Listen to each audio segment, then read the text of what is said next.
How much truth is a label actually allowed to tell? Not morally, not ethically, but legally.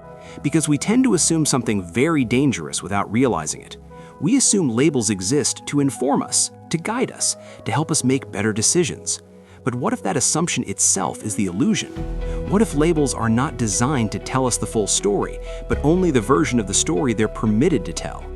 Every bottle we pick up feels like a declaration of honesty. Age statements, craft claims, heritage language, carefully chosen words that feel transparent. Yet behind every single one of those words sits an invisible boundary, a line drawn not by truth, but by regulation. Because the real question isn't whether labels lie. The real question is far more uncomfortable. How much truth are they legally required to reveal, and how much are they allowed to hide? This is Behind the Barrel. We read labels like they are factual documents, almost like nutritional panels for the brain. We scan for numbers, origins, aging terms, production language, believing we're gathering objective information.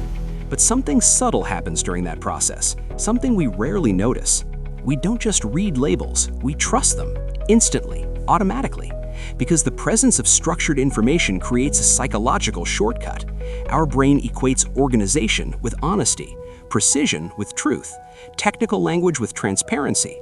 But labels are not written to tell us everything. They are written to comply. And compliance is not the same as disclosure. A whiskey label doesn't ask, what should the consumer fully understand? It asks, what must we include legally? That difference changes everything. Because once we recognize this, the bottle stops being a source of truth and starts becoming a carefully edited narrative. Not false, not deceptive in a courtroom sense, but optimized, curated, engineered within legal limits, which leads to an unsettling realization. We are not reading truth, we are reading permitted truth. And those are very different things. Here's where things become truly uncomfortable. Because labels rarely mislead through what they say, they influence through what they don't say. A bottle can imply craftsmanship without defining it, suggest heritage without proving it, signal quality without measurable standards, and legally, this is perfectly acceptable. Why? Because regulations govern accuracy, not interpretation.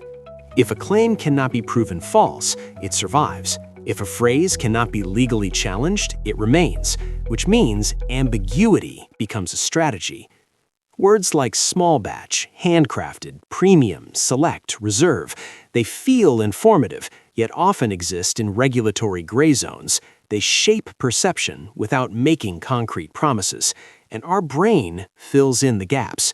We assume effort, we imagine care, we construct quality narratives from suggestion alone.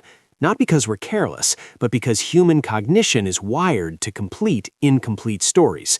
The label doesn't need to lie, it simply needs to guide imagination. Once we see this clearly, we begin to understand the real function of labels. They are not truth devices, they are perception devices. Operating inside legal frameworks, yes, but ultimately designed to influence how we feel before we ever taste. Because flavor is never experienced in isolation. Expectation alters perception. Price alters perception. Language alters perception. And labels sit at the center of that psychological ecosystem. We believe we are evaluating the liquid, but often we are evaluating the story wrapped around the liquid. And stories are far easier to engineer than flavor. Which brings us back to the opening question. How much truth is a label allowed to tell? Enough to remain compliant, enough to remain credible, but rarely enough to dismantle illusion. Because if labels told the full, raw, unfiltered reality, marketing itself would collapse. And that is the tension we rarely acknowledge. The bottle informs us, but it also carefully protects the narrative we want to believe. This is Behind the Barrel.